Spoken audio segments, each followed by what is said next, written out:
which I should stress is a theory that's interesting for many, many reasons. Maybe there's someone here that have been working on this with Shiraz. So it's, it first came to prominence in the 1980s. In particular, Witten won his field medal for understanding various aspects of this, how it's related to mathematics of knots, the way knots tie together. And it's just one of those sort of highlights of mathematical physics that just appears over and over again in many places, especially in string theory. And what we're going to see here is how this is the theory which governs the fractional and the integer. Okay, so we're going to start with the integer continuum effect.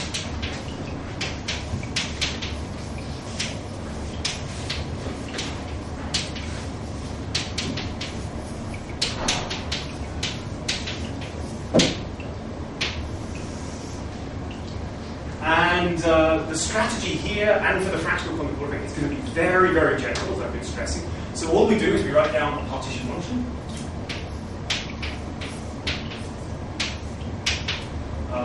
Which is going to be some quantum partition function for some quantum field theory, but we're not going to specify anything about this quantum field.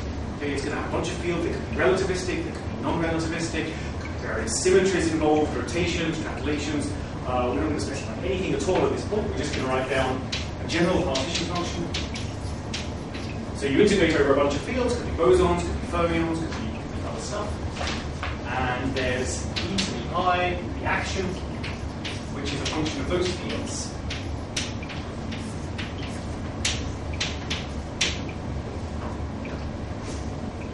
But by the way, I've given all factors of E and H bar in, because none of the lectures that I've read have factors of E and H bar in. It took me ages to figure out where they go. So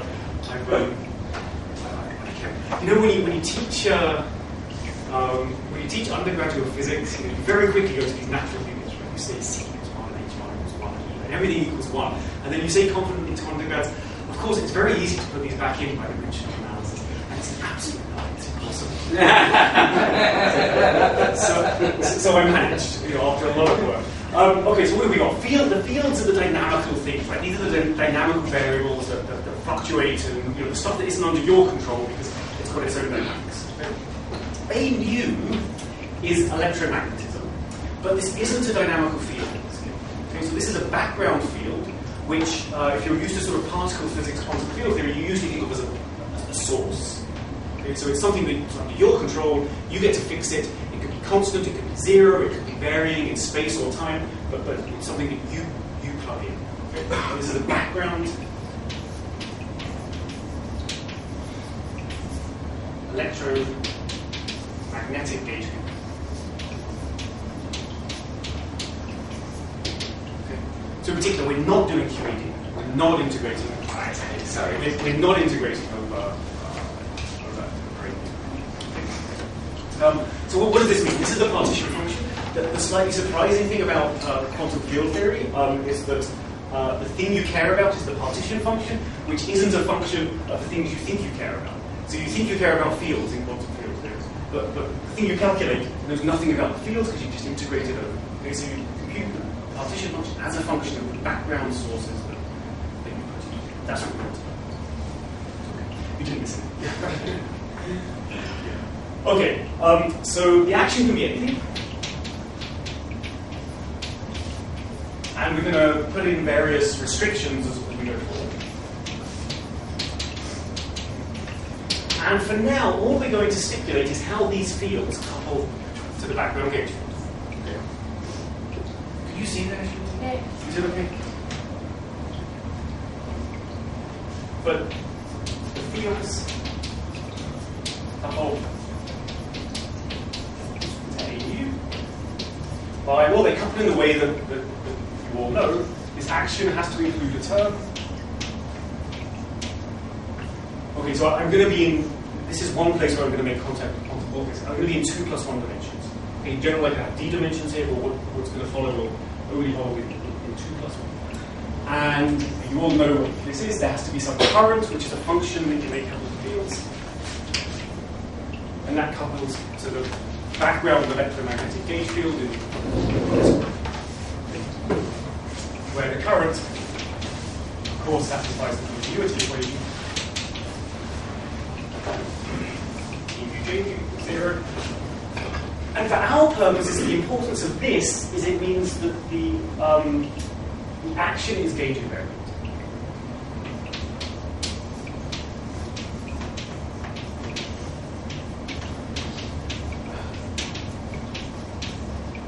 So it's gauge invariant under gauge transformations. The gauge field, which we're going to call A mu, goes to A mu plus D mu omega, where omega can be any function of space and time. And it's gauge invariant because if you do this, you can integrate by parts, and then it's J mu.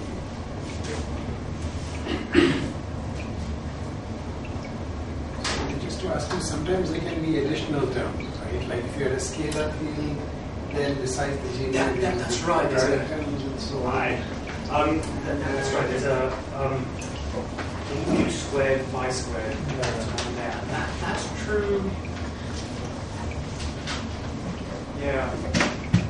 One way of saying it is that the J mu depends on A mu. So yeah, there are slightly more subtle things that, even in the simplest case, also.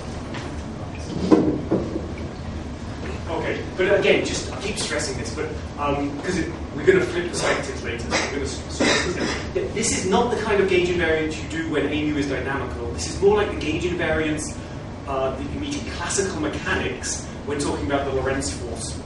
Okay, because there again, the dynamical degree of freedom is the position of the particle, and the background gauge field is something fixed. So it's a background thing. All right. So now we're going to put a few more restrictions on what this kind of this theory is that we're thinking about.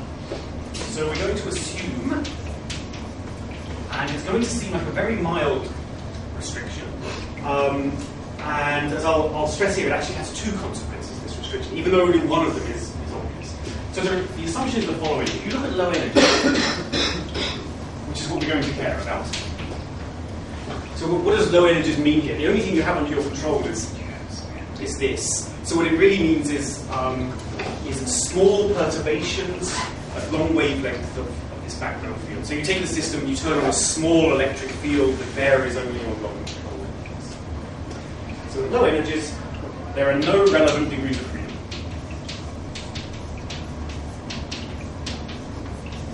Right, where relevant here is meant in the colloquial sense rather than the formal RG sense. There are no relevant degrees.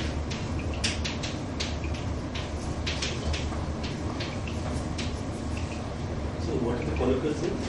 If you're talking to your family members who know nothing about this, what they would mean by something relevant or being irrelevant, rather than what So this was about the fields, is it? No, sorry, so this is a statement about the action and the kind of theory we're looking at. So maybe it's best that I just say exactly what I mean by this. I'm going to mean two things. I may not phrase this in the best way, but I mean the following two things. Firstly, if you're a particle physicist, it means all fields are massive. Okay? If you're a condensed matter physicist, the way you say this is that the system has a gap. Okay, there's a ground state, and there's a gap to the first excitance. So we have a gap.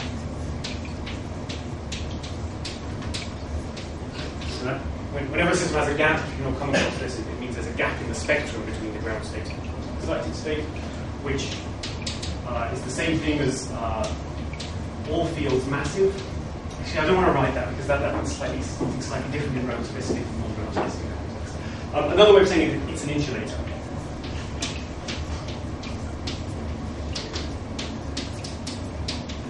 Not a conductor.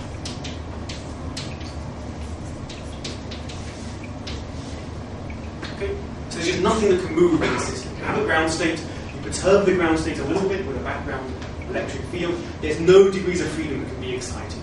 There's just nothing that you can get. That's what we mean by insulator. Okay.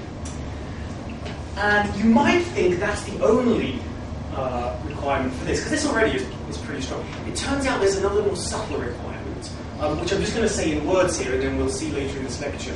The more subtle requirement is that there's also no topological degrees of freedom. So I'm not going to define what that means, but we will see. What it means later. So no topological. That's the slightly more subtle.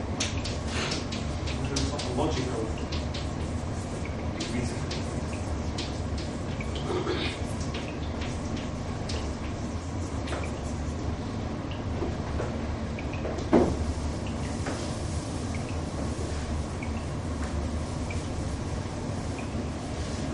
I think even there are no relevant or marginal degrees of freedom. Is that No, because I don't mean relevance in the RG sense here. I just mean relevance. you don't mean it. Yeah, I mean relevance Sorry. as in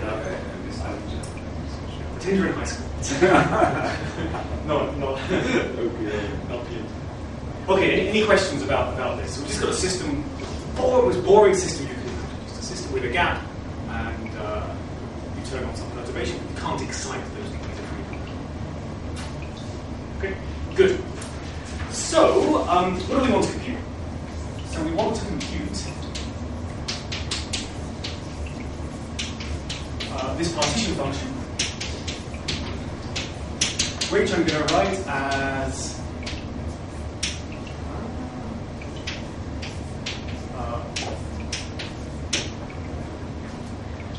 just write it as the exponential of something I'm going to call the effective action, which, because I've integrated up with the gauge field, or the dynamical fields, is just a function of this background field.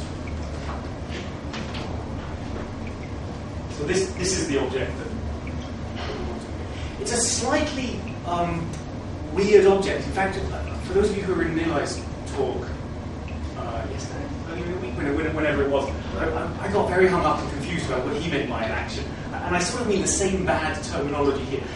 Usually an action is something you meet in classical mechanics that's a function of dynamical fields, and you vary with respect to those dynamical fields to get the equations of motion. Okay? This is obviously not what this action does, because this action isn't a function of dynamical fields, it's a function of things under your control. So the corresponding language should be just free energy. Well, it would be the free energy if I was working in Euclidean. That's right, but I mean Minkowski at the moment. By the way, Satya, when David had these exchanges in Nilai's talk, your response is the one I gave. Exactly. It's the free energy.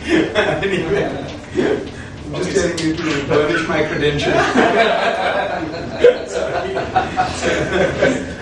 So let me just stress this. What I call the effective action is not a classical action because it's not a function of dynamical degree of freedom. So if it's not a classical action and you don't use it to compute Euler-Lagrange equations of motion, what do you do with it? Well, it contains interesting information about the system. So we can use it to compute the response of the system to perturbations by background electrical magnetism. Okay. So we use it to compute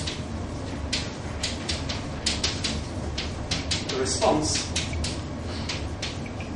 to perturbations by A mu.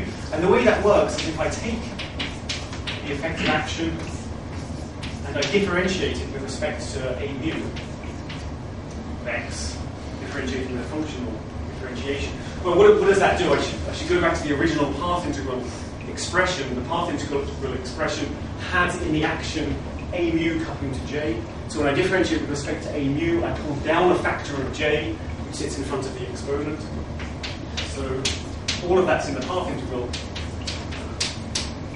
which means that what this thing really captures is telling you what happens to the current of the system when you perturb it with a factor. Okay, so this is our goal. We're going to compute for any system in the world, as long as it has this assumption, the possible terms in the effective action.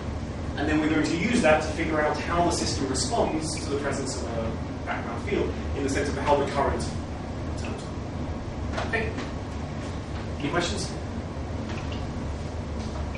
All right. So this looks like it's going to be hard because I haven't given you enough information. It's quite obvious that you don't have enough information. You don't know what the action is, what the fields are doing. All you know is that it has this property here. Nonetheless, it's kind of astonishing that we can make progress. And the way we're going to make progress is the following. It turns out the form of this, the functional form of this, is very restricted. And it's restricted by various things. It's restricted by the symmetries in the problem. And because this system has a gap, it's also restricted by locality.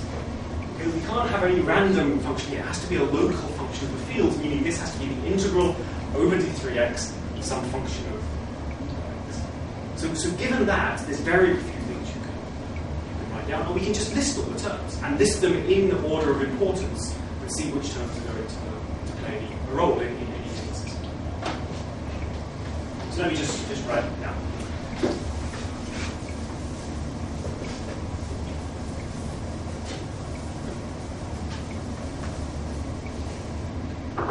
the strategy is to write down all possible terms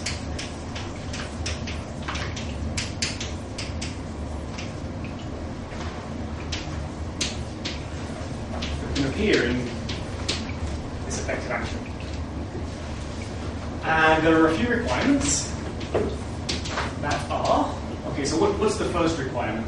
The first one is that the original action was gauge invariant, which means that when we integrate out all the fields, this also has to be gauge invariant. So it can't just be a function of a mu, it has to be a function of things which work out in a way that the whole thing is invariant, that a mu goes to a mu plus d mu w. So it's going to be gauge invariant.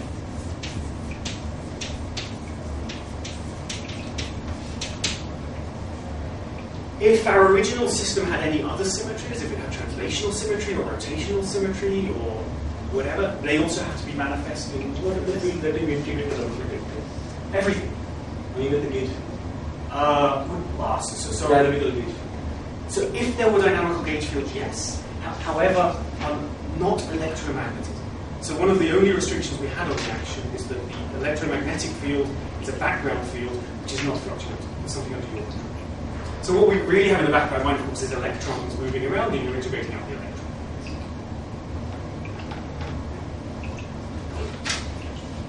But it's much more general. We really want to know. Okay, so it's invariant under other symmetries.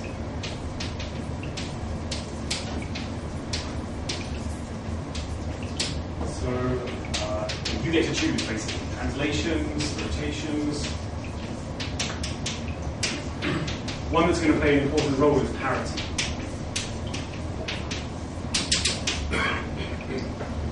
And finally, the most restrictive of all is that it has to be local.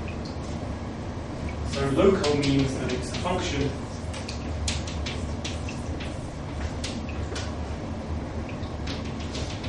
of 3x times something of x. Okay, so there's no non-local terms, but x, something happening at x is coupling immediately to something happening at. And this is where we needed the gap. Okay, any non-locality is suppressed by 1 over the mass scale, or 1 over the energy. Can I just ask something? To the extent we will use it for systems where by J mu we mean the electrical current, then there is always electromagnetism around anyway as a field. So when we are doing that integral, are we thinking of breaking up the electromagnetic field into a dynamical and a background part?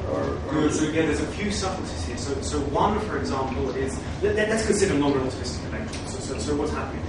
There's a Coulomb force between them, which of course ultimately is mediated by this. But you just split that off and write a Coulomb force as some interaction. You mean you roughly think of it as a 1 over R potential or something like that? Which is fine and non-relativistic. The other slightly more subtle thing, so you brush on the rug, because you mentioned it, I'll get it out from the rug. All the systems we're considering are actually electrons in a background magnetic field. And that background magnetic field we actually don't want to include in this. There's only a few calculations where it plays a role, but most of them you can interpret it either way.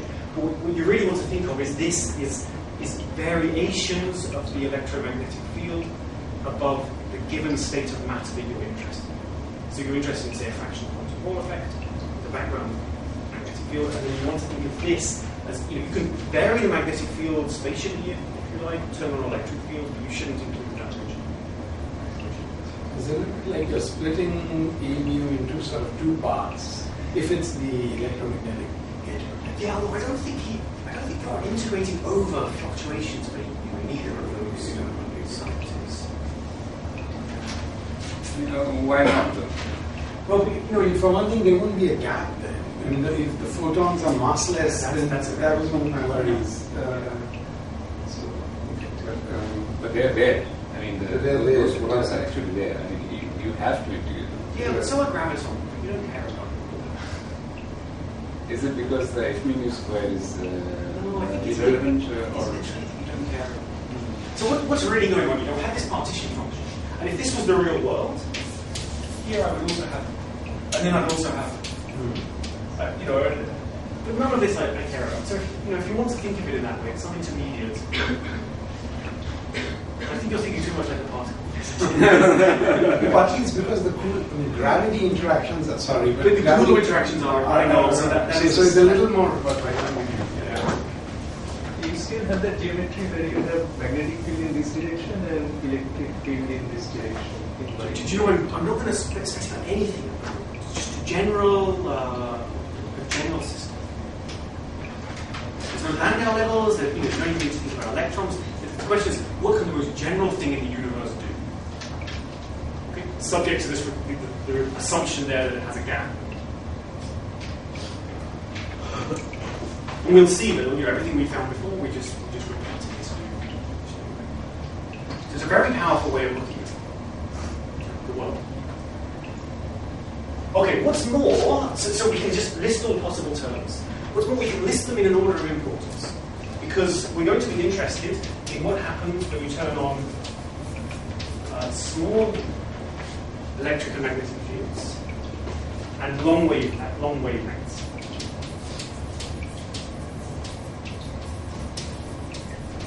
Where long wavelengths is the same thing as saying the derivatives are small. And so all we do is the most important terms are those with the fewest powers of A mu and the fewest derivatives. Because the Taylor expansion powers of A mu. So we just keep it. We keep the important terms.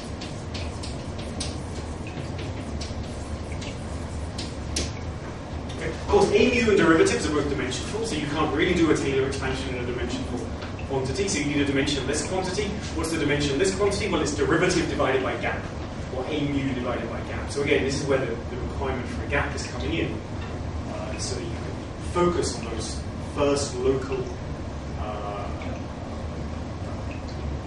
terms with very few A's and derivatives.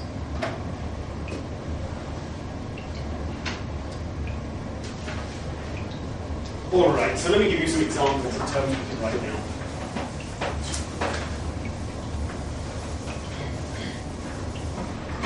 Okay, so the first one isn't going to be the one that's ultimately interesting for us, but it's an example that you will know. So obvious terms, which are invariant under both rotations and under parity.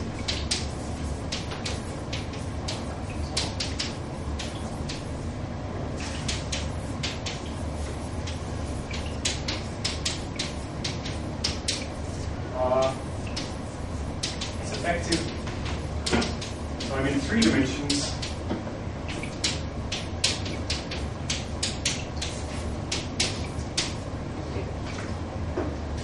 Again, sorry, minus sign.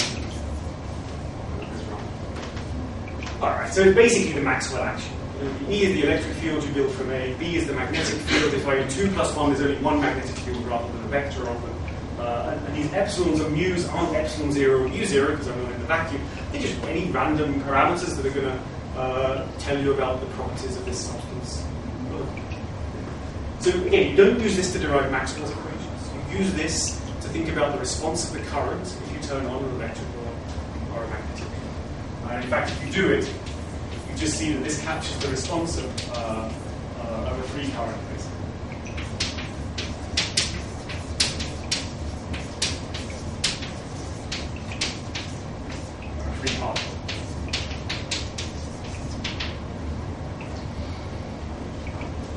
Okay, so these are the obvious terms you could write down, and I could write these down in any dimension, in 3 plus 1 dimensions or in 2 plus 1 dimensions. If I'm in 2 plus 1 dimensions, there's a new term I can write down, and that's going to be the one that sort of dominates this section. So, in 2 plus 1, it's a more important term, where more important means either fewer powers of A or fewer powers of derivatives. So each of these has 2 powers of A and 2 powers of derivatives. The more important term, although it doesn't have the same symmetries as this. So the new term I'm about to write down is invariant under rotations but not under parity.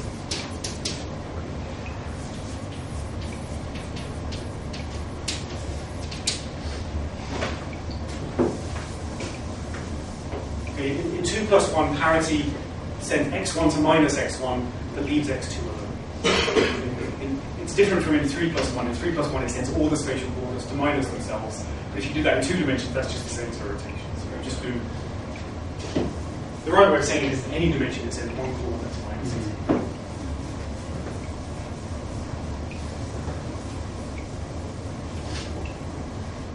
Okay, so the fact that the term I'm about to write down isn't invariant under parity means it can only appear in systems that broke parity. But that's what happened for our quantum Hall systems, because we had a magnetic field sticking that way up the systems in parity. Okay, so what is it? It's called the Chern-Simons term. And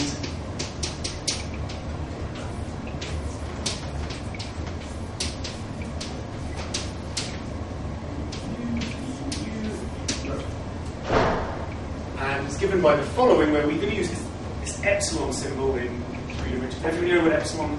Can you not know what epsilon is? 0, 1, 2, 1, and then permutations. Good. This is the famous Chern-Simons term.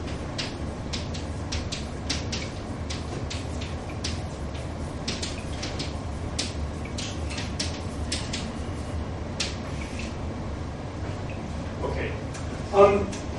It's more important than this because it's got 2 A's like this, but it's only got 1 derivative. What's not so obvious is that it's invariant under gauge symmetries, because it's not written in terms of E and B. So let's just see why it's invariant. So under A mu goes to A mu plus B mu omega, it's a very quick and simple calculation, which is important enough that I urge you all to do it.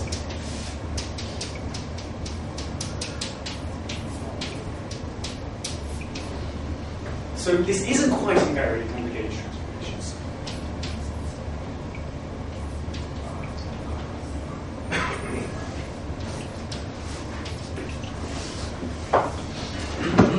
It transforms under gauge transformations to the original term plus something which is a total derivative.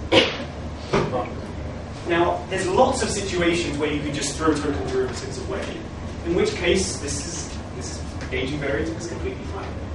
However, there's other situations where you can't throw total derivatives away. Maybe you have a boundary, maybe there's some more subtle topological thing, which means this term is always flirting with danger. It's always right on the edge of not being allowed. And somehow everything that's exciting about this term comes from just understanding the subtleties of when it's allowed and when it's not allowed. Okay, so it is gauge invariant, but it's gauge invariant most of the time. Some of the time it might not be, and we're going to have to work much harder to think about exactly when it is. It is gauge invariant. So the total derivative vanishes, in which case everything is fine, except when it doesn't.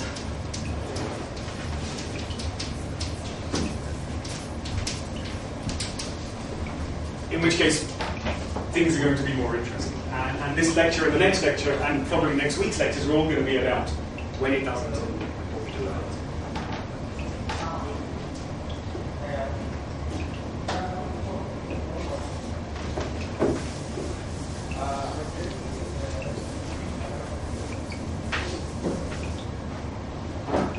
All right, any questions about this? So let's just see what this does. So the response from the Chern-Simons term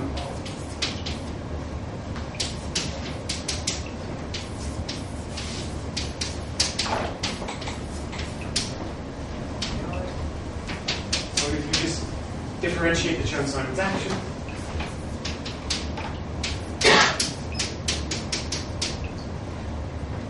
with respect to the spatial field, you're trying to get the following response. Again, there's a very small calculation which you might be able to do in your head, but it's not just a couple of lines.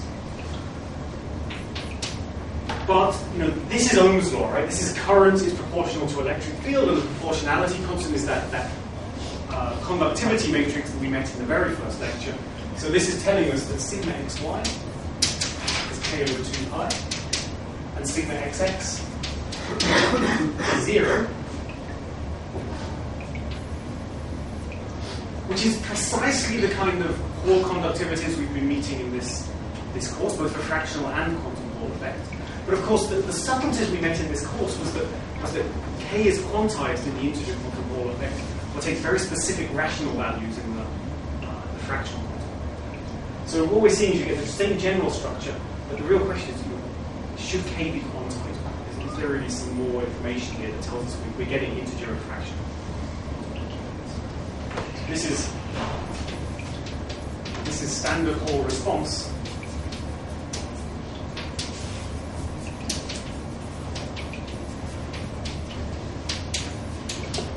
But is k quantized? So if there was some reason that k had to take some particular value, say an integer value, then we're getting much closer to capturing the kind of physics that we saw.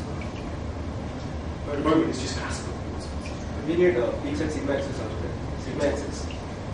We need peaks at those points. No, sigma xx was always 0 on the plateaus, and it peaked when you transition between the plateaus. Yeah, this is going to be capturing the plateau itself. It's only on the plateau you have an increment. Okay. When you vary between plateaus, you have gapless degrees of freedom, and this frame is everything. All right, so this is what we're going to do next, is we're going to see that yes, k has to take very specific values. It's to do with the fact that this is flirting with this non-gauging variable issue. Okay, so that's where we're going. Any questions about this?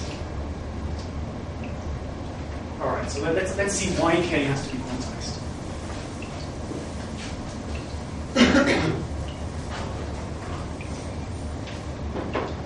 So quantization of k.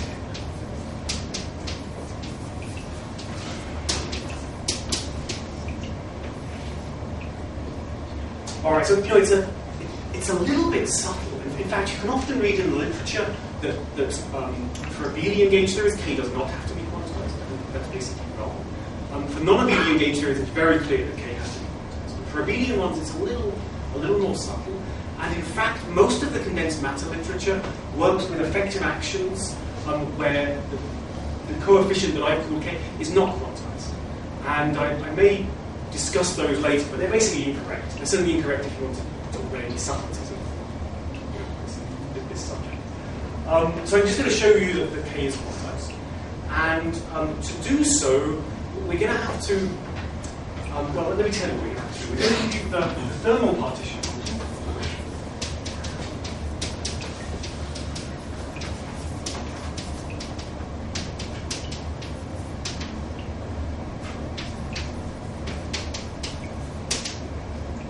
So for those of you who don't know, a thermal partition function is you take the quantum field theory partition function, you go to Euclidean space, so you don't have an I in the exponent, you have a minus sign, and then you make time periodic.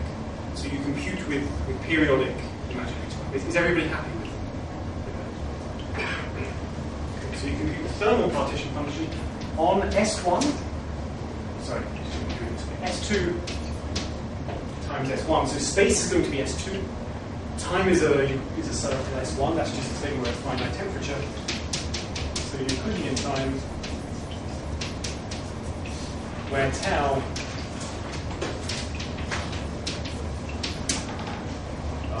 parameterizes this circle, goes from periodic variable going from 0 to beta. So beta is the usual inverse. Okay. For this argument, both of these factors are going to play an important role. The fact we've changed the background geometry to S2 is a little bit reminiscent of what we did in the original integer quantum Hall story. Remember, we were trying to come up with topological arguments for why the Hall conductivity should be quantized. And the arguments didn't work on the plane. Lofton's original argument needed this annulus, and then we thought about space being a torus, or space being a lattice, so the momentum space was... we always had to play around with the geometry some way. This is kind of reflecting that as well. We're playing around with the background geometry and making space a sphere. We could also make it a torus, but it needs to be compact really for this argument. So is it that the arguments can work in this torus, but in some sense in the physical system we see this, and there is no periodic boundary condition as such. That's true. I think the statement is that you have a state of matter, right? And you could take that state of matter, which is on a plate or with on a little square in your gallium arsenide, blah blah blah, and you could take that state of matter and you could put it on any shape you like, keeping the state of matter the same. And this can then be this argument can be and then you take it out a little bit. Exactly, but it's not it's not as clean as you might argue. Okay, so as I said, we're going to have to think about the various topologies associated both to the two-sphere and to the circle. So let's start with the S1. Why am I making time periodic? We're going to see there's an interesting topological effect of time is periodic. So what we're going to do is consider the following gauge transformations.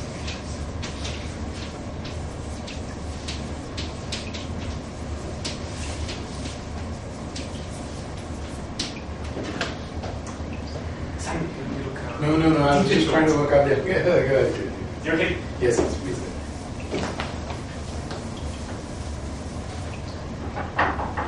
Okay, so gauge transformation, of course, is A nu goes to A nu plus D nu. Not decided in my head if that's an omega or a W. I'll use them interchangeably. So consider the gauge transformation where omega squared W is equal to 2 pi h bar over E beta times tau. Okay? If time was a line and we were in Minkowski space, you would have no trouble with this gauge transformation whatsoever. But you should be nervous given that time is a circle. Because this gauge transformation is not periodic, so it's not single valued on the circle. Right? Tau goes to tau plus beta. Anything that's physical should come back to itself because we're on a space with a circle. But this gauge transformation doesn't come back to itself. Tau goes to tau. So it's not clear if this gauge transformation should be allowed. So we need some kind of requirement as to whether this sort of gauge transformation is acceptable or not. So what's the requirement? The requirement is the obvious one. Anything that's physical has to be single valued on this space. Now a gauge transformation isn't physical. You can't put in some crocodile clips and measure a gauge transformation. So anything you could possibly look to measure should be single value. Anything that's auxiliary, maybe we can have some. So this is not single value.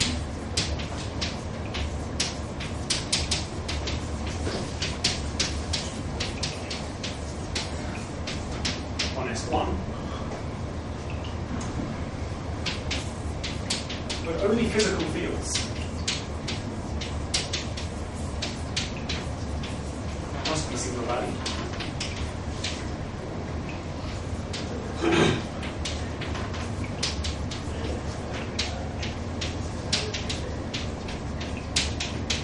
And we know how these transform. So you could either be thinking in a quantum mechanics language where it's the phase of the wave function that transforms, or you could be thinking of field theory language where it's the phase of the fields which transform. Either way, they're the physical objects, and the thing that they transform by is I to the E omega relate. Hello, how are you? Hi. Okay. This is the way charged fields transform on the gauge transformation where E is the charge. And you can see it, when I plug this into here, I had a whole bunch of constants out the front here, which sort of looked randomly chosen. We can now see they weren't randomly chosen, they were very cunningly chosen. If I plug this into here, then when tau goes to tau plus beta, this whole phase is single value. So this is single value.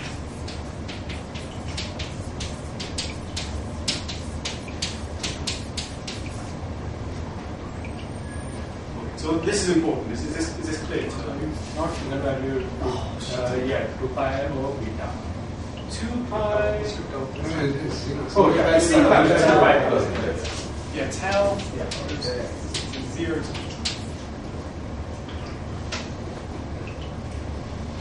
All right.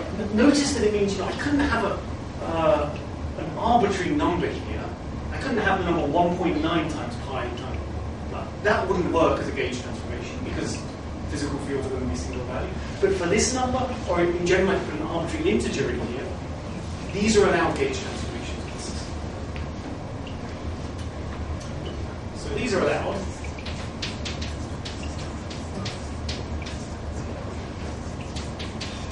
Notice that under this gauge transformation, A0 changes because of this.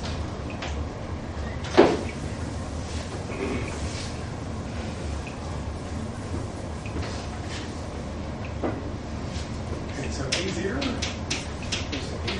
plus 2 pi h bar over E beta.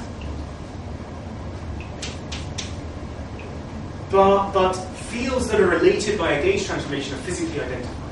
So what that means is that when A0 takes one value, that's physically the same as when it takes the value shifted by 2 pi h bar over E. So in other words, A0 is now a periodic.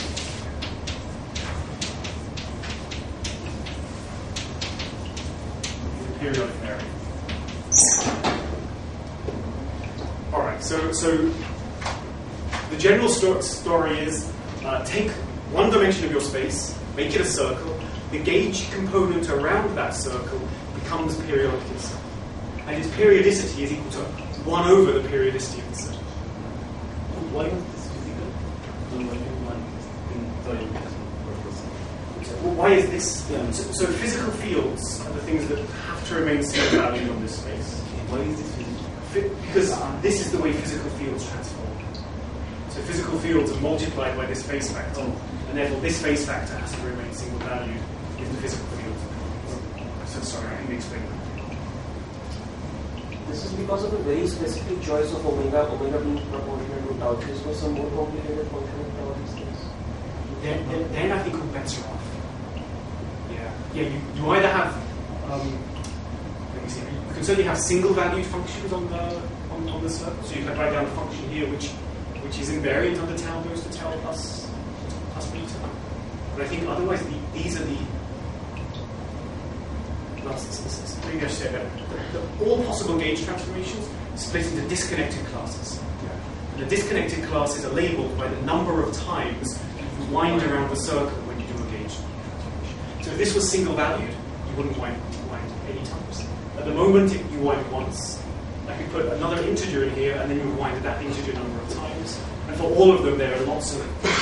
And then I guess add to this gauge transformation, which themselves are simple. That's the one step. Maybe another way of saying it is that the condition is on the holonomy. So it's on the integral of A0 around the circle. That's the periodic variable. The gauge variable. Because that is the phase that any charge particle would be going around the circle. We'll see this a bit later when we talk about fractal. We're going to think about it on torus, and that's exactly right. All right, so A0 is a periodic variable. Let's look at the other components. So I said both of these components, S2 and S1, are going to be important for what we do. Just to say, here you're saying it's like the zero mode of A0, that's me. That's true. Get the holonomy. So what do we do with S2?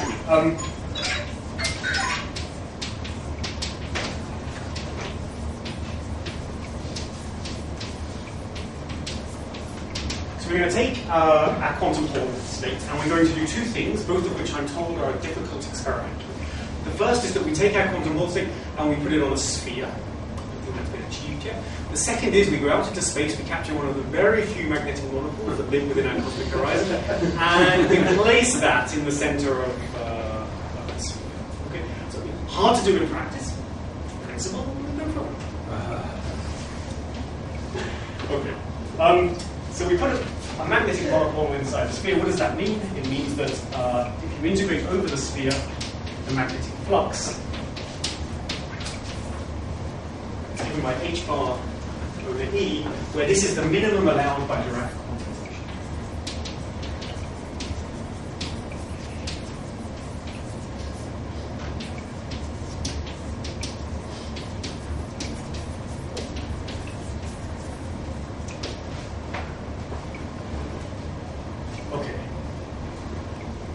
So so let me just stress, it looks as if we've sort of done two different things with the gauge group.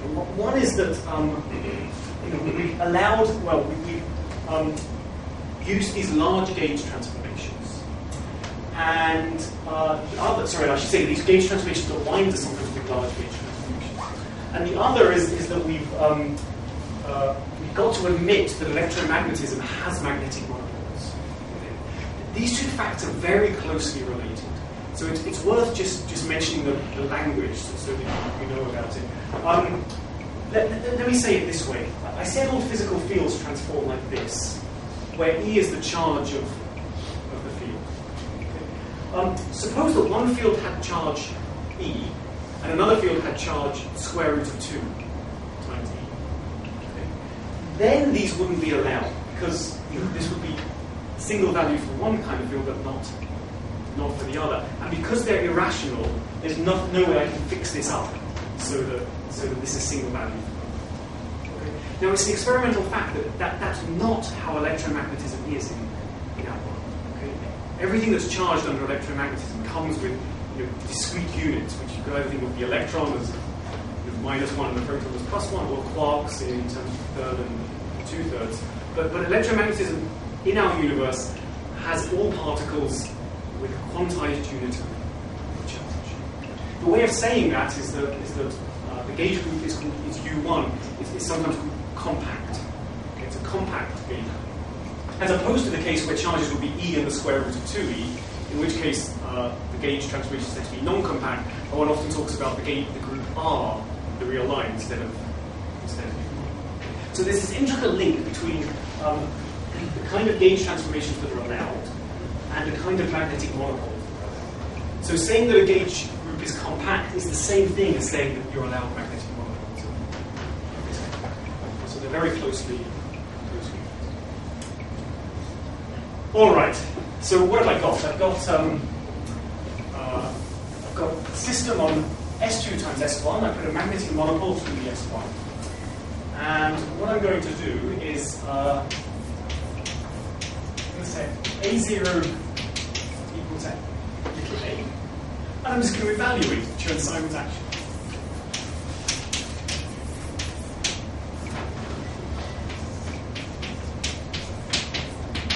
I'm going to evaluate the Chern-Simons action when this is on the spatial part, and this is the value of the 2.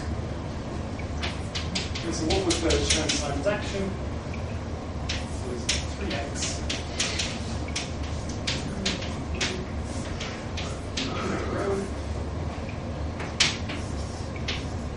And it's one of these situations where there are various subtleties, and if you ignore them, you get the right answer. So I'm not going to tell you about it. If you just do the naive thing, it's this from the A0 part times the size of the S1, this from the magnitude. Why isn't there E squared? Why isn't there an E squared? Your A0 had 1 by E as well, or not? No, that's the periodicity of A0. A0 I just said equal to A. Oh, you just asked. Yeah. I'm now going to do a gauge transformation of this, and now there will be a square. Yeah. Okay, so this is just the value. Now let's do a gauge transformation.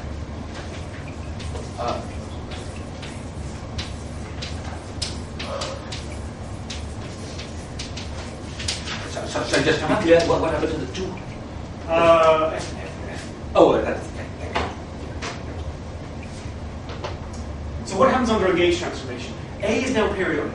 And under a gauge transformation, little a, which is the same thing as A0, shifts by this.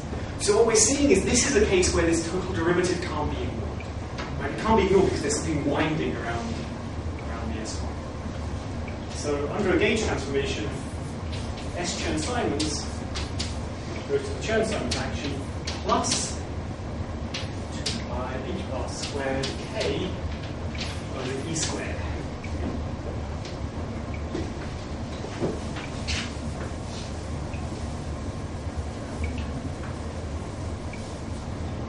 Okay, so this looks bad. I said right at the beginning we want to write down an effective action. Number one thing is it has to be gauge invariant. It had something that was almost gauge invariant, but now we see that actually if you look a little more closely at some subtle configurations, It's not gauge invariant at all, it shifts by. But we can just retreat a little bit and think, does it really have to be gauge invariant? Because what we were computing, the thing that was physical, was the partition function.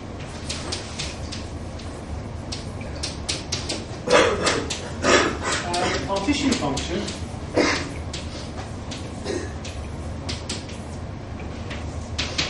remember was a function of a mu e to the I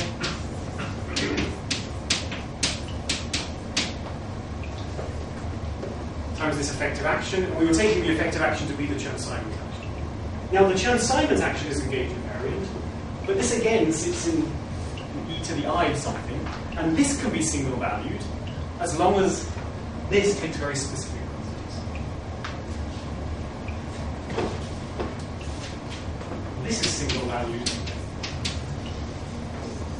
generally gauge invariant. If h bar k over e squared is x. Which you can just see from phase.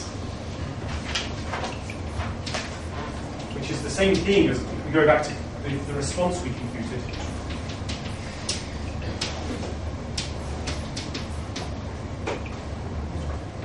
We're saying that the whole conductivity is e squared over 2 pi h bar times some integer.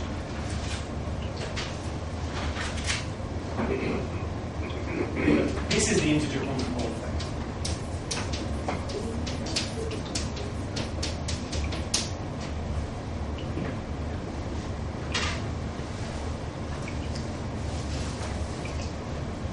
It's worth stressing, I think this is an amazing result, because we started these lectures by thinking about Landau levels, right? Particles moving in Landau levels, and there was this quantization, and you realized you could fill up some integer number of Landau levels, and something special would happen, and then we worried about disorder and various topologies. And, there's no mention of Landau levels. There's no mention of any microscopic physics at all. It's just a general statement on very, very general grounds. We had two assumptions, right? The gap. Gap was really the main assumption. All systems have to have quantized all. As long as they satisfy this assumption. So where does the information about disorder going here? Just the gap, maybe. Yeah, that's exactly it. They exist. Because actually, without disorder, you won't have this. So there must be going somewhere. No. So what's the situation with disorder?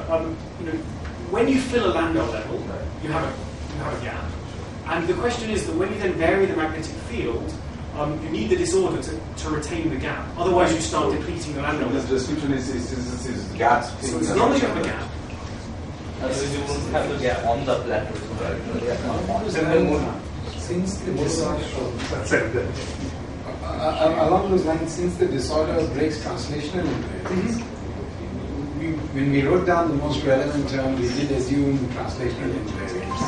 That's right. So maybe at long distances, but isn't there a bit of a gap here? I mean, in a sense, or are we saying that? Let's see. I looked at Maxwell terms, e squared. So I can have some function f of x here if I had a disorder in the system. If I look at A where K, in which D is just Chern-Simons, I don't get to put a function f of x there because I need this integration by parts of each. So I think for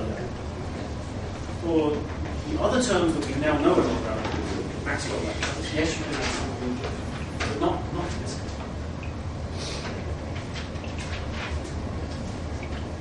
And in this calculation, we are assuming that the A0 comes out to the constant A, and the rest is the Dirac coefficient configuration. Yeah, I did need a Dirac monopole. Isn't it just some? Sorry? I did need a Dirac monopole to make this argument.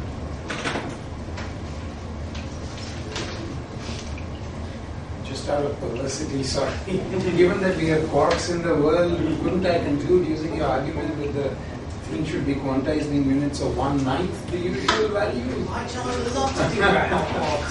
Because the minimum charge should not be E, but E over 3. I don't know what the minimum Dirac monopole is in application. So Okay, I was just taking your E and saying, okay, actually it should be E over 3. it's hypercharged. No. It's hypercharged, but then okay, at some point we have electromagnetism, and the quarks. I agree. So let's just go to the phase where QCD is not confined. Yeah, exactly. It's hypothetically.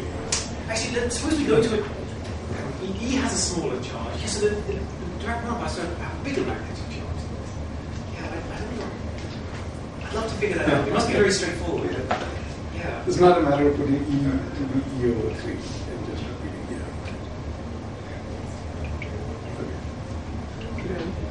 Yeah, what direct monopole is it then? I'm not sure. Do you know the trouble is, this when I was a PhD student, if QCD is unbroken, the monopole carries some color degree of freedom as well.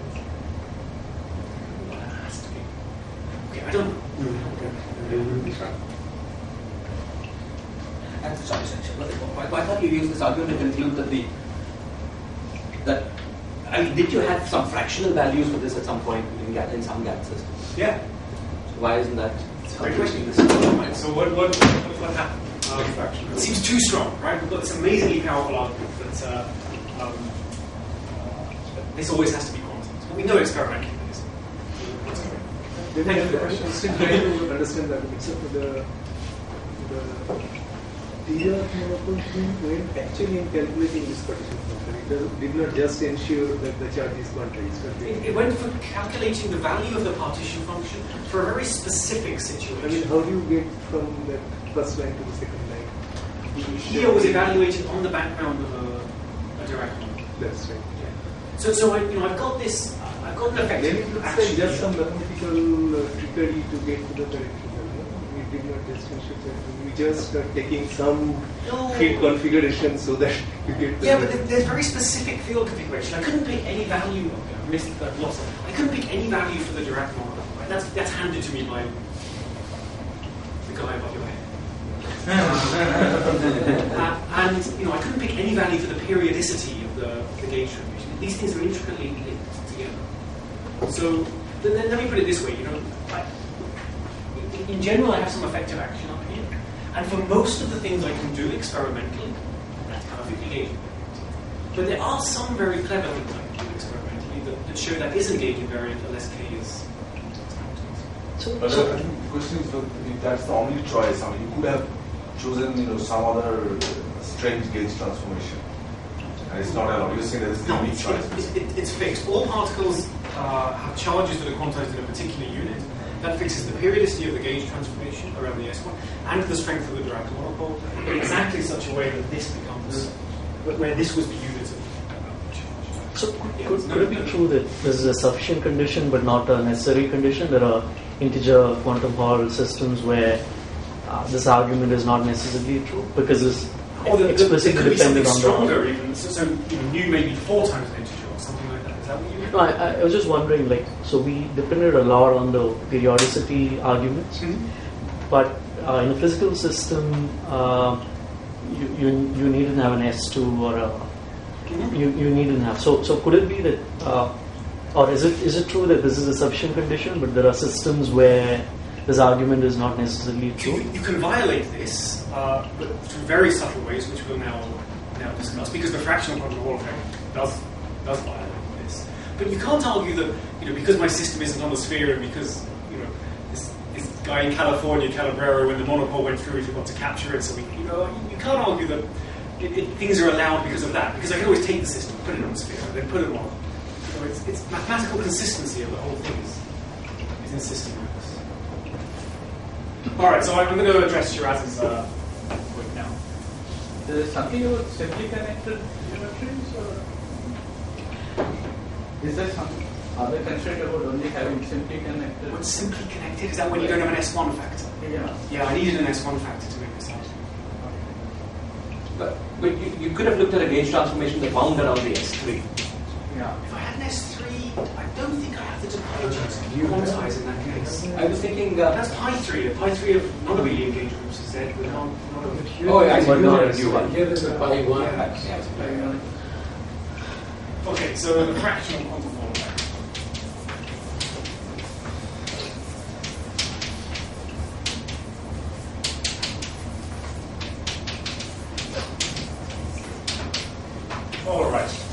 So as Shiraz pointed out, it seems like we're way too strong.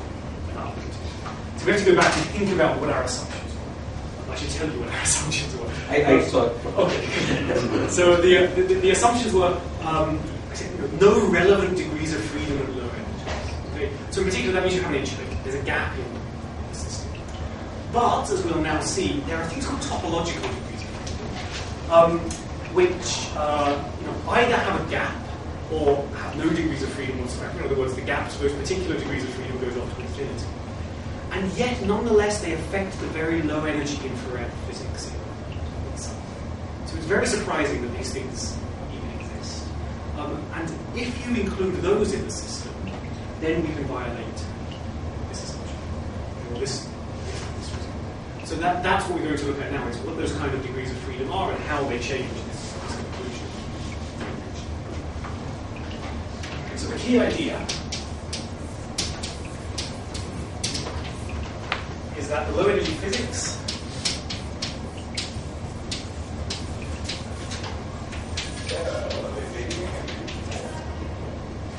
is still an insulator.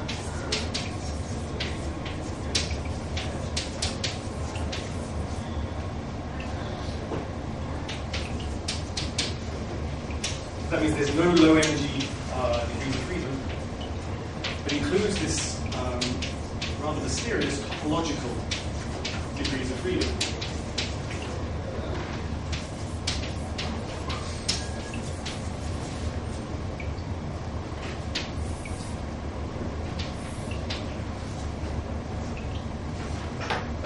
All right, so let me tell you what I mean by a topological degree of freedom in this context.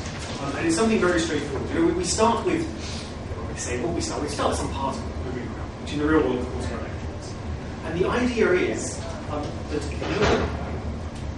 long wavelengths, long distances, the degrees of freedom that can emerge are not those of the electrons. So this is something very familiar. Just phonons in a lattice, pions in QCD, lots of examples where low energy degrees of freedom are not the microscopic induced. So the idea here is that the low energy degree of freedom that ultimately is going to be topological is a new gauge field. So the electrons will conspire in some way to give rise to a new gauge field, a new U1 gauge field, which will affect the low energy. So this is going to be an emergent gauge field.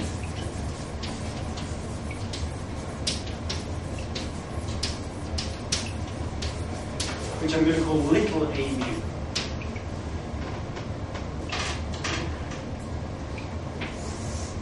It's typically very hard to decide from a microscopic Lagrangian if such a gauge field would emerge, exactly how it's related to the microscopic degrees of freedom. We're just going to assume that something happens and that this becomes a new object playing a role.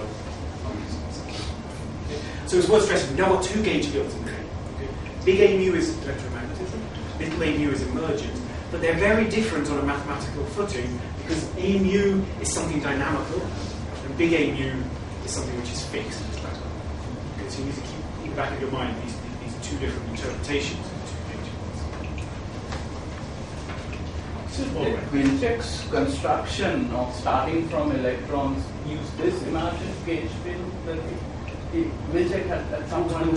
The flux attachment? Yeah, flux attachment. Yeah, this is the flux attachment. This is the flux attachment. Yeah. All the time we were talking about composite fermions and people were trying to make the map to flux attachment. This is the flux. This is not background. No. We'll see that later. Maybe not today.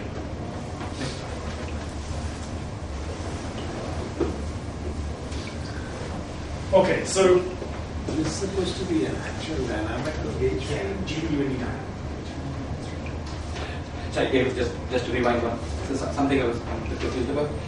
In the case of free electrons in a magnetic field, can we see that the integer that comes out of your Chern-Simons argument agrees with the filling number? And how?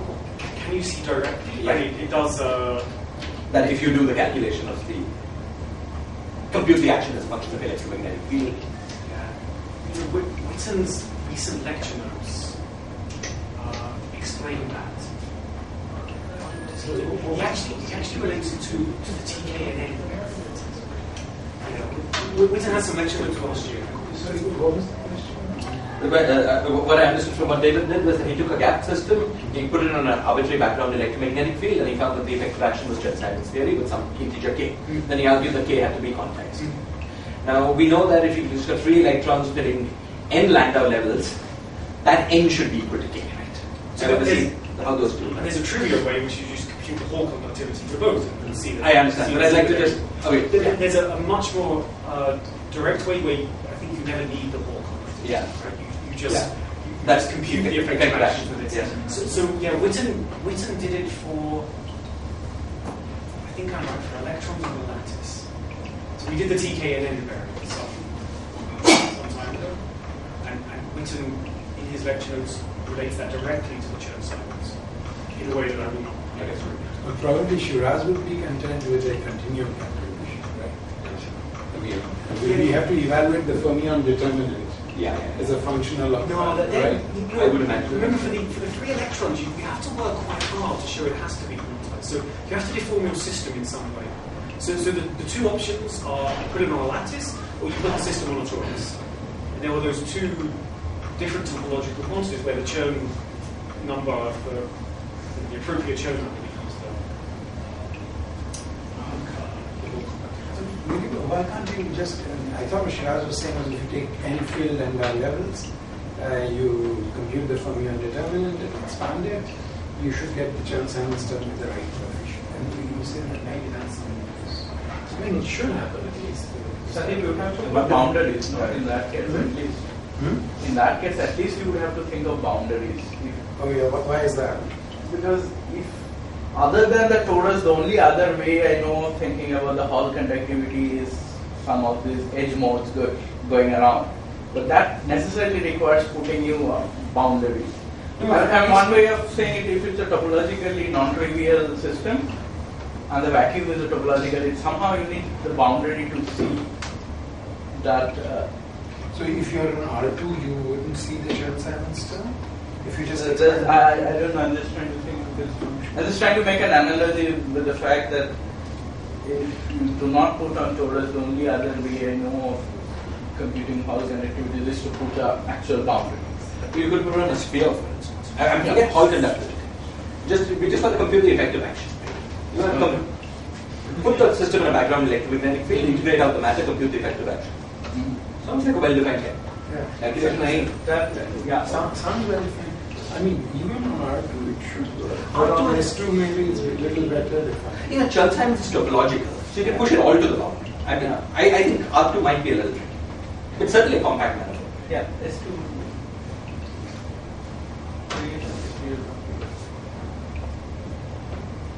So you want S2 with some number of Dirac modules. That's what's confusing because your calculation. Yes. That's you missed something earlier. The A mu in the Chern-Simons action does not include the magnetic field. Oh, it's fluctuations about that. That you need to create a state. Okay. That is less confusing. Yes, I see.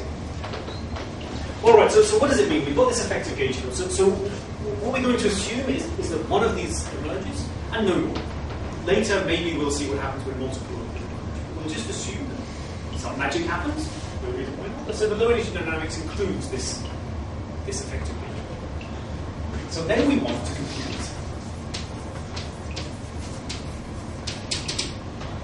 the same thing we had before, which was the partition function, as a function of the background fields.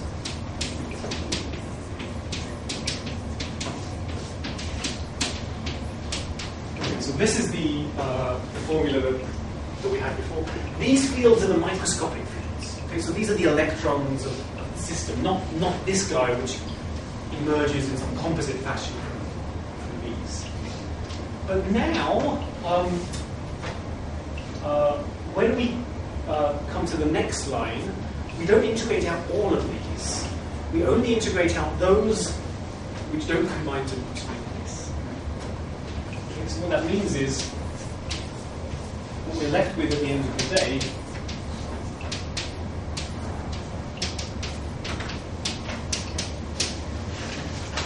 some effective action which is an action for both little a and big A, where little a is dynamical, big A is background, but where we integrate over, we still have to integrate over.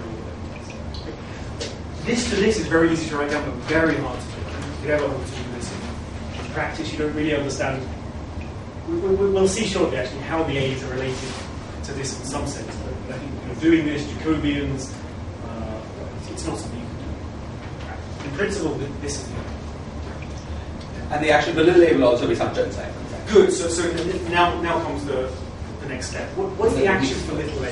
You see, there's a little bit of tension here because I've said that we don't want any low energy degrees of freedom, and yet now I've also said, well, there's a gauge field floating around.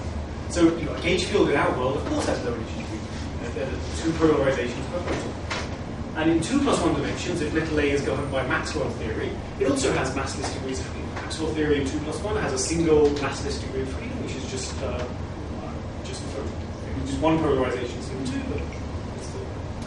However, there is an action for a gauge field in 2 + 1 dimensions, which has no propagating degrees of freedom at all. And it's what we've met already. It's the Chern-Simons. So. Sorry, Dave, how do you a priori know which fields to integrate out? You've got no idea whatsoever. You have a whole bunch of fields. Okay. They did something very complicated. You just assume that at low energies, there's one gauge field that's there. We can make other assumptions. And if you like, for the integer case, we assume there was no gauge field that emerged. Here we'll assume there's one. Next we can assume there's more than one, or a non-abelian one. Or this is sort of the simplest case we can start. So the action for a mu cannot have any massless degrees of freedom. Because our original assumption was that we have to have an entropy.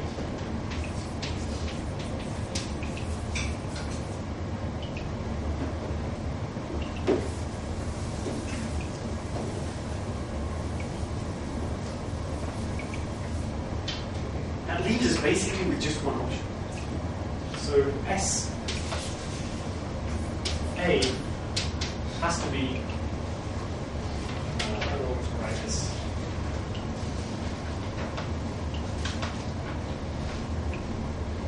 Let me write it in the same way before. K over 4 pi, it's going to be 3x, it's going to be mu rho, K mu.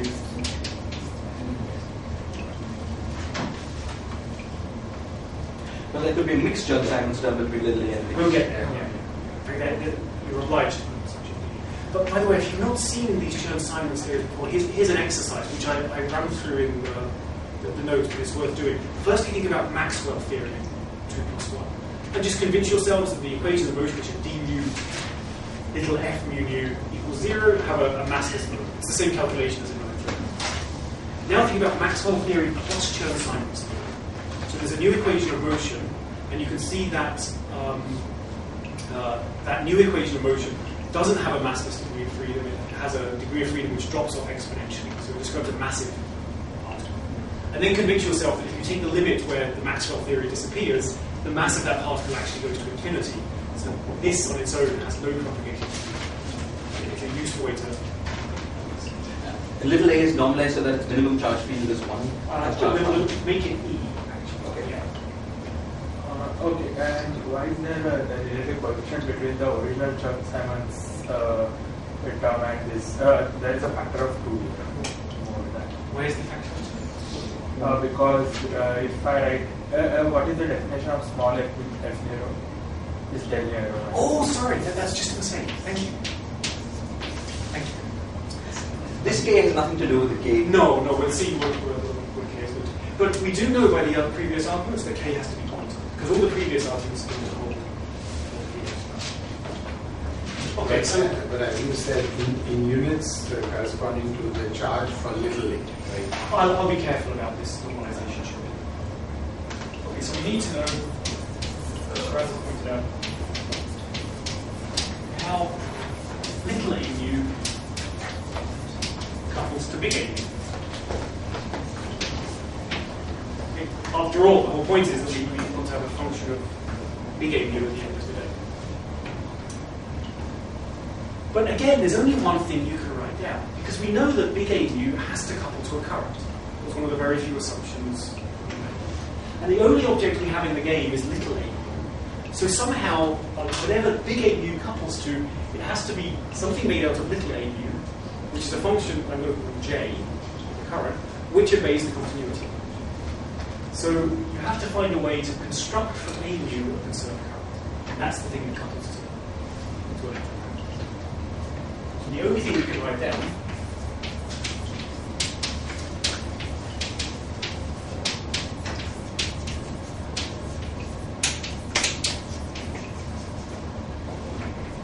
is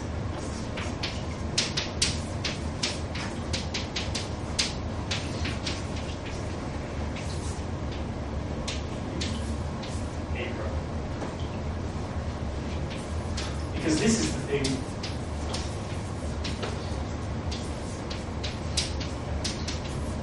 which obeys d mu, j mu.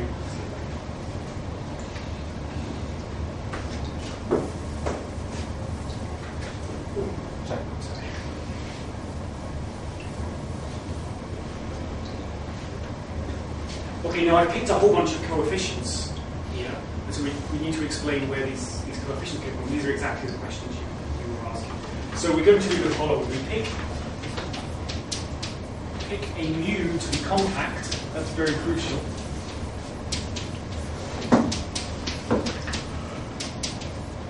With and coupled to particles.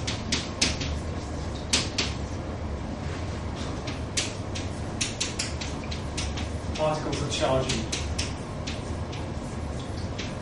It's a little bit artificial that I picked these particles to have charge E. I could have picked them to be E prime and B prime would have factored in. But that's what I'll pick. And in particular, that means that Dirac quantization tells us that the integral of f12, little f12 over the sphere, takes this minimal value. This is the same Dirac quantization I saw earlier for electromagnetism. What does the mu being compact? It means that everything that's charged under it is quantized. There's a quantum unit of charge. The same as the discussion we had earlier about electrons versus protons. Quarks, but David, since this is some emergent gauge field, why should it couple to particles with the same charge that the electromagnetic? No, like I said, I can make these E prime. This would be it would wash out. Yeah. You're rescaling mu. Well, then there is an E in the game. There's an overall constant that you need, but you could put E prime everywhere. Okay. It's just easiest to do this. So what does this mean? It means that won't KB quantize in units of this thing? Yeah, probably. Yeah. Okay, so if this E were different from the E, the charge of the electron, then you would have two different quantizations in direction. Yeah, but Just rescale the just G. rescaling. Oh, just Rescale little a and set your P prime gradient. But will there be a mixed also? We'll write it all That down they and we will can see it clearly. Okay, so what's the importance of this? If you look here, this is the current of electrons. So the number of electrons that you have, or the charge of electrons, is J0. Okay, so the charge of electrons is the integral of J0 over. But J0 is the same as the magnetic flux of little a. So in this setup, the magnetic flux of little a is telling you the number of electrons in the game. What's the minimum magnetic flux? Well, for a sphere, it's this, which if I plug it in with this normalization, gives me the fact that the charge of a single electron is.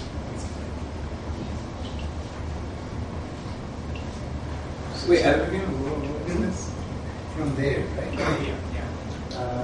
You put that in and you get this. Wait, yeah, that's I would say it this way. That's mixed Chern-Simons term, whose coefficient is also an integer, and you've chosen that integer to be 1.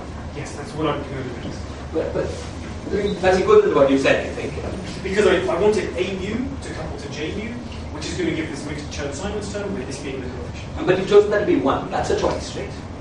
No, a mu by definition couples to a current j mu, and suppose I set j to be 2 times this, nothing would go wrong.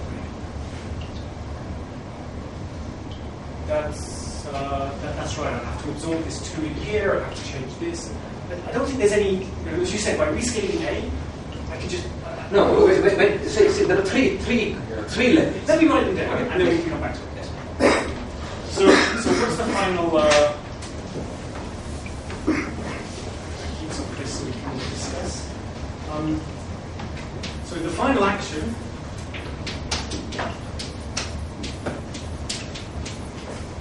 is...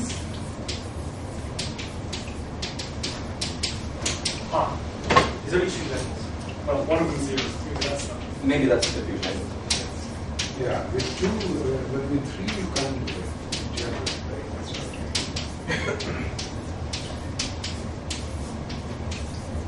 Okay, so this is, the action is going to have 2 terms. The first is a coupling between big A of electromagnetism and a current. That's what we have here. Okay. And that's the same as your Chern-Simons thing with k equals 1, right? That is E squared by H. Let me write them all down. The next is a Chern-Simons term for little a.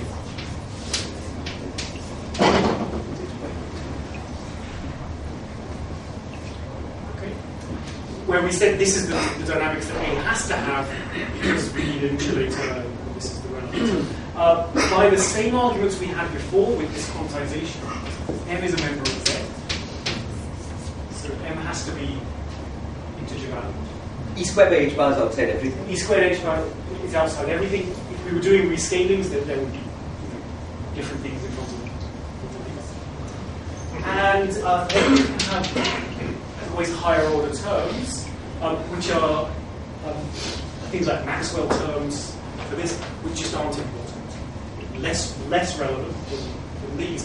And I think the term that Shiraz and Sandeep are referring to is you might want to add to this a Chern-Simons term just for capital A, like we had with this. That's certainly something you can add. So in general, there's a class of theories which are governed by 2 integers, the M here and the Chern-Simons term for the capital A. And actually, sorry to come back to that, but why not a third integer also? What's that here? Yes.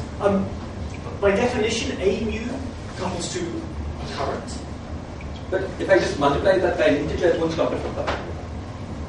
So again, if I put an integer here, yes, that's the same as this. I'll absorb it into. But then you would change your quantization condition a little bit. So you think there's?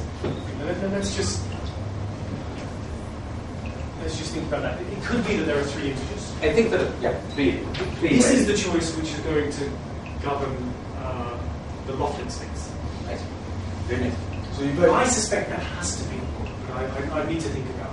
Yeah. There's some physical thing that tell you that. It's that 1 unit of flux carries 1 unit of charge under this QHE field. You want that physically for some reason. So that's something new. I mean, that's additional information. That is, just to say it again, sorry, but let's define what we mean by 1 unit of charge vis-a-vis electromagnetism, because they're electrons or something, and that was your little e. And then the question is this statistical or whatever, this additional gauge field, as Shiraz was saying, 1 unit of its magnetic flux carries how much charge compared to that unit of an electron. Right, and so I definitely want that to be 1. Why do you want that to be 1? I don't want to be small. let's agree with that. But 3, what about 3? Yeah, so why don't I want it?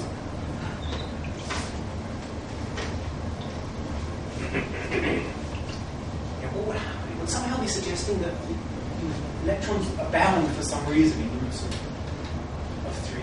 It would be a system that can't describe a single electron. Yeah, that under this emergent gauge field, it might be saying that there are no particles of charge 1, which you may know that is not true. Yeah. You could imagine some dynamics where somehow electrons do get put together in groups of 3, and then maybe you would want to change that. These emergent yes.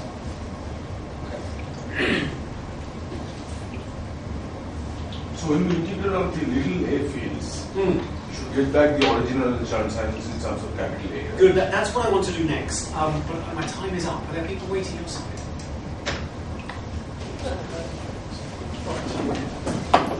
I don't think there's a lecture today. Who's up next? When did we have it? somebody thought of something, and if somebody doesn't take the shot, Okay, shall I go on? In a short time. Okay, so the claim is that this theory here, so there have been some choices, but discrete numbers of choices, right? Picking Chern-Simons term, and in particular picking the A wedge A, capital A wedge capital A Chern-Simons term to be 0. But the claim is. And what was the motivation for that last choice? The capital A wedge capital. You could just do all of them and figure out what the physics is. But the claim is this describes the locked-in states.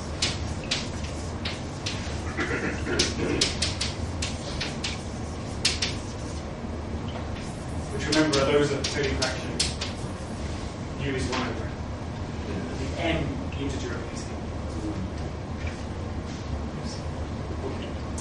So let's try and see how. Sorry, and what about the latest height? Why is there just a particle hole, blah blah blah. This will work to give the right.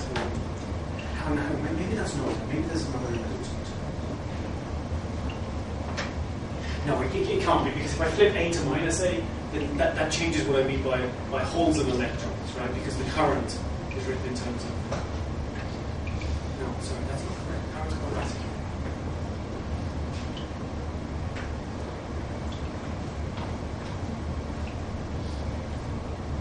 I have a feeling it's just an arbitrary choice, because A goes to minus A obviously changes the sign.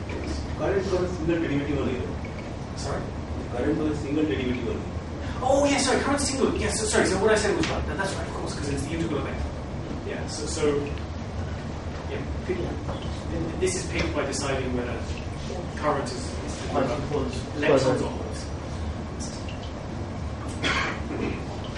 All right, so let's do what Shakhdar suggested. Let's look at the wall conductivity.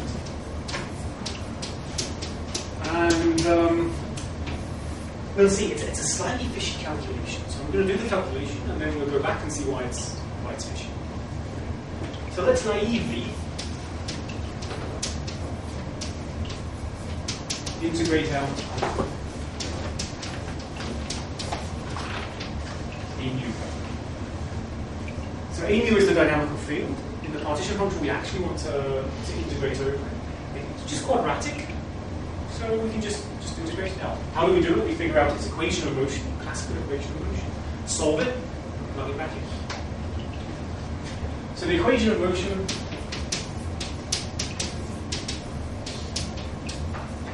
is F mu, that's the field strength little a, is 1 over m F mu. Which, if we solve it, just tells us that the gauge fields are related in this way, at least up to a gauge function.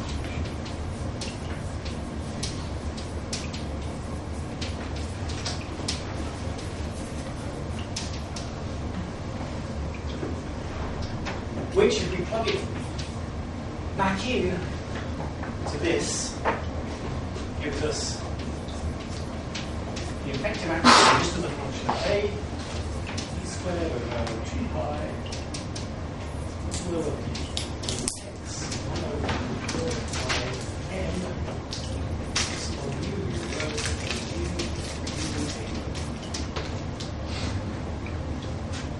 The capital A already. That would be sense.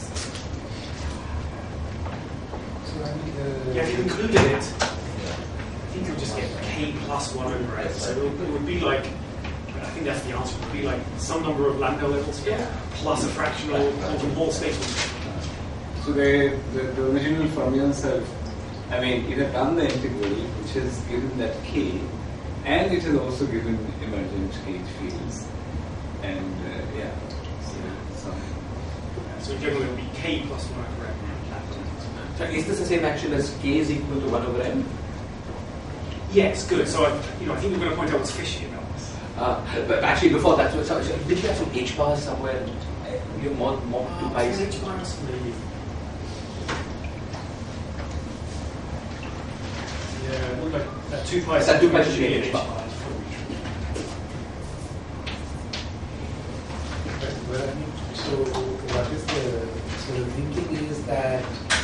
there really is this emergent extra gauge field? Oh yeah. Or is it just that we put in something we know already about the anionic statistics of excitations, and this little gauge field manufactures that for us? Well, it does that, but I think that's a consequence. I think the right way to say it is this gauge field exists in the same way that the photon field. It doesn't have propagating degrees of freedom. Its only effect, in a sense, is the statistics that it generates. You can see already here one of the key effects. So I'll tell you what's fishy now. Any other questions? The fishy. Yeah. What's fishy is this is exactly what's not allowed, right? We spent a long time in this lecture showing that these kind of effects of actions are not consistent, not gauging very well. So what could possibly be going wrong? Well, it's the fact that integrating out a mu is much more subtle than you might think. We had direct quantization conditions both for little f and for capital F. But it's clear that it's not compatible with this classical equation of motion. If I put a single Dirac monopole for capital F, that violates the direct quantization condition. So in the presence of these monopoles, you don't get to integrate out in any simple fashion. In fact, you have to include both little a and capital A in your effective action. However, if you don't have monopoles, let's go back to the system on the plane, and you want to know about the whole conductivity of the plane, well, then this is a legitimate thing to do, at least to get to this answer. And so this is the right answer. Sorry, if you integrated out little f, yes, its monopoles are n monopoles for capital F. Well, suppose I try to integrate out little f in a background where I put a single Dirac monopole for capital. Can't answer. So it's a little bit subtle. You have to be careful about whether these fluxes are. But after all, capital F is completely under my control, right? I'm stressing this all as a background gauge. Let me just decide I'm going to set the magnetic field to 0 and look at the response to some background electric field. But then there's nothing wrong with this calculation, and this is the right answer. In particular, this answer is only correct for capital F being n times later. And exactly then there's no trouble. Just to, sorry, if I can come back. I mean, there's no this is a hypothesis, right? That there is such an additional gauge field and the low energy action is of this type for the fractional case. Insofar as we are trying to provide an explanation. More than that. So let me firstly just review what we've done here, and then I'll tell you about the future. So what we've done here is just try to classify the most general things that can emerge. And I think we've more or less proven on the blackboard that unless a little a emerges, you have to have an integer. Unless little a emerges, okay. So whenever you don't have an integer Hall conductivity, I think you're forced to have. So it could be all kinds of things. I mean, they could be non-invariant, invariant, and so on. I mean, that's true. So then you can start to write down all possible things. Yeah, there could be 3 terms there. I'm not sure what that exactly. is. And maybe we'll do that in the next lecture. That it turns out will give the hierarchy. So if you include more and more gauge fields, you'll get these this J sequence of organs. Non-abelian ones will give the factors discussed in the last lecture. But this effective actually pretty low. I mean, apart from this transverse conductivity, sigma xy. I mean, it doesn't give any other information about the actual. No, there's lots. Yeah, we'll see next. It tells you about the charge and the statistics of the quantum orbits, which is what you already care about. And what's more, this is another thing I wanted to mention. You've got an effective action for a dynamical A mu. Now imagine a system with a boundary.